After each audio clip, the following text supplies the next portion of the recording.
Okay, you're in your IELTS class and your teacher gives you this feedback. You need to extend your ideas more. You need to use a wider range of grammar when you speak. Today, we will look at how we can use one word to accomplish both of these things.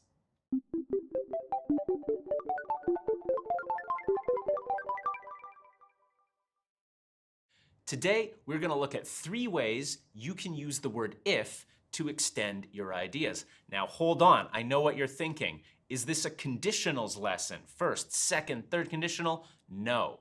We're looking at how to practically use the word if, why we use it to improve that score. Now, to improve your IELTS score, you need to focus on 4 areas. You know these ones: fluency and coherence, vocabulary, grammar, and pronunciation. By the end of this lesson, you should be able to use these techniques to improve at least 3 of those areas. Fluency and coherence, meaning how well you connect and develop your ideas. Grammar, in terms of the variety of sentence structures you use, and possibly even a little bit of your pronunciation score in terms of sentence stress. Let's take a look at method 1. Now, imagine you're at the final part of your test, the last 5 minutes. You're going to have a very open discussion with the examiner. And they might ask you a question that looks like this. Food is always better in an expensive restaurant than in a cheap restaurant. Do you agree? Will there be a greater choice of food available in shops in the future or less? Is it a good idea to learn a foreign language? These are all position-based questions. They want to know, what is your position? What is your opinion on this? Is it a yes or a no, or it depends? Now, this is one simple way to improve your score. Very often, as an IELTS examiner, I would hear "it depends." Now, that's important, but the important part, the really important part, comes after.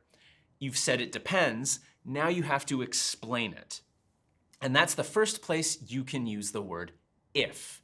So you've said it depends, now give one circumstance. If, explain the position.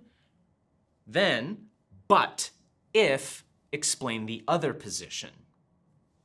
It might look like this. Let's take a look at my answer to the first question: is food always better in an expensive restaurant than in a cheap restaurant? My response might be, it depends. If the food is expensive because the restaurant has a famous chef, then the food would probably be better.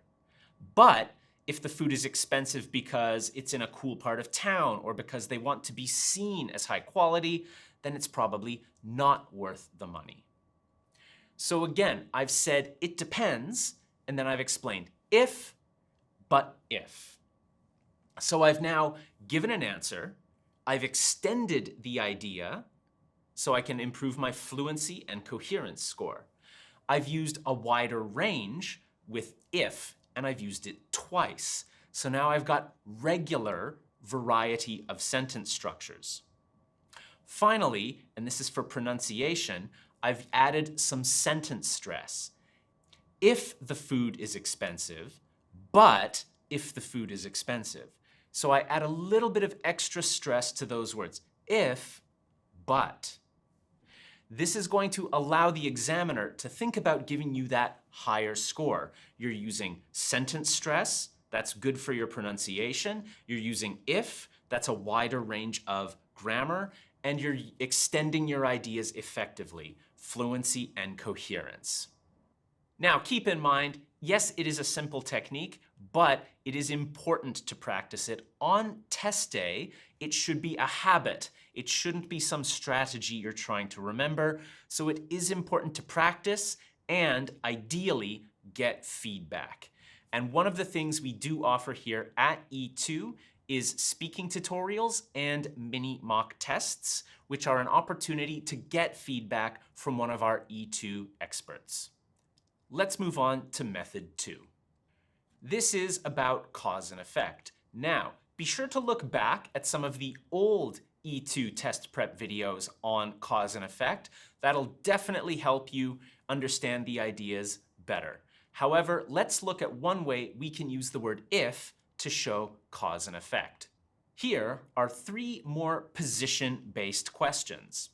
Should governments provide free healthy lunches to all elementary school and high school students?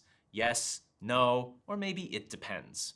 Should we teach young children how to cook in school? Again, yes, no, it depends. Or should governments invest in green technology? You get the idea. So again, we can use if and conditional sentences to extend the idea. Let's take a look at an example. All right, so in this case, I'm not going to say it depends. I'm going to give a clear, definitive answer. They definitely should. Now, I can immediately begin to extend by explaining why. If kids learn to eat healthily from a young age, they'll have better eating habits as they get older. So I've shown cause, learn to eat healthy, to effect, better eating habits as they get older.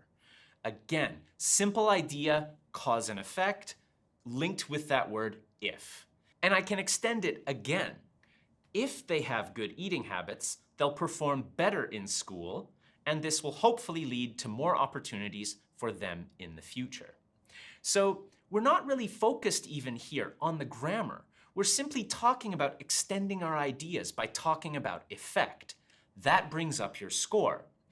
To bring up that grammar score, if is one tool you can use to show range. So here I'm using if to show cause and effect relationships. Let's move on to the third method. The third method is called the reversal or the opposite effect. Again, all you have to do in this case is after you've explained all of the effect from the previous answer, you can now show the opposite. So we talked about what happens if we teach kids to eat healthily when they're young. Now let's talk about what happens if we don't teach them this. So in my last answer, I finished off by saying this will hopefully lead to more opportunities for them in the future. And that would be pretty good. I could stop there, or I could add the opposite idea, and I could also use if for this. If they don't develop these habits, they may struggle with health and academic performance later in life. Now, of course, some of you might be thinking, is this a variety of sentences? You've used if 3 times, and you're right. You don't have to use if every time. There are many ways you could do this. If is one simple way to show it, and of course there are other ways. You might say, without these habits, they may struggle with health and academic performance later in life. Again, we're just looking at one word to kind of help you guys out. Now, remember, whenever you use that word if, there is an opportunity to add some stress to that word to show that you're developing the idea or possibly contrasting the previous idea. If we look at my last answer, you can see how that word if they don't develop these habits is contrasting the previous 2 sentences. So it's a beautiful opportunity to add a little bit of stress. If they don't develop these habits, they may struggle with health and academic performance later in life. A little bit of stress can make a big difference. So we've covered variety in grammar. Now let's talk briefly about accuracy. The grammatical structure that works the best here would probably be the first conditional. And you can see these sentences here. If kids learn to eat healthily from a young age, they'll have better eating habits as they get older. So if kids learn, present simple, they will have future. Another example would be to use second or a mixed conditional, and you can see the example here as well. If the food is expensive, then the food would probably be better, or if the food were expensive, the food probably would be better. Either of those would be acceptable. Yes, probably if the food were expensive is a little less common. If that is a habit you have, or if that is a feature of your English throughout the exam, that could bring up the overall score. But keep in mind, in the test, that one word there is not going to make a big difference by itself. both of these would be fine. Thank you for sticking around with me. Here is your bonus method. This is for the really advanced users of English, and you'll understand why when you see it. So if you've learned something from the previous 3 methods, great, that's gonna help out. Let's take a look at the advanced technique. This method just involves a bit of a reflection at the end of what you've said. So take a look at this example here. Again, I said this will hopefully lead to more opportunities for children in the future. Now, I'm thinking about this, I'm reflecting on this a bit more personally, so I might add this.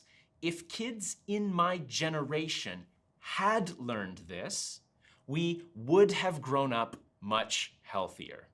So I'm not talking about the effect in the future. I'm not talking about a reversal of the situation. I'm kind of adding reflection about how it was in the past and how it affects the future. Exactly, it's a more advanced technique. This technique is referred to commonly as the third conditional. So to take a more careful look at it, it looks like this. If kids in my generation had learned this, past perfect, we would have grown up much healthier. The form we would have grown up being the future conditional. Again, if you're familiar with this language, if you're already using it a little bit, this is gonna help out a lot. You can really quickly start adding this kind of idea in. If this is a new grammatical structure to you, you don't have to worry about it as much. Again, this is that more advanced technique. Now, disclaimer, you don't want to use if in every single sentence in your speaking test. All of these techniques are great ways to extend your idea. It depends, cause and effect, reversal, or a past reflection that affects now. That's more what I want you to be focused on, because that's going to help you extend the idea. And training your brain to think that way can be done a little bit more quickly. But adding the grammatical structure, and more importantly, accurate grammatical structures, can take a bit more time. So keep in mind, focus on how you're extending your ideas, and then focus on the accuracy or range of the grammatical structures. But just really think about how we use the word if. We use it to show 2 different ideas. We use it to show cause and effect. And we can use it to reflect on situations in the past that have maybe had a negative impact today. But as I said before, an important aspect of this is getting feedback. So make sure that you're practicing, you're getting language coming in through reading and listening, and that you're getting feedback from an IELTS expert. And we do have opportunities for that here at E2 Test Prep.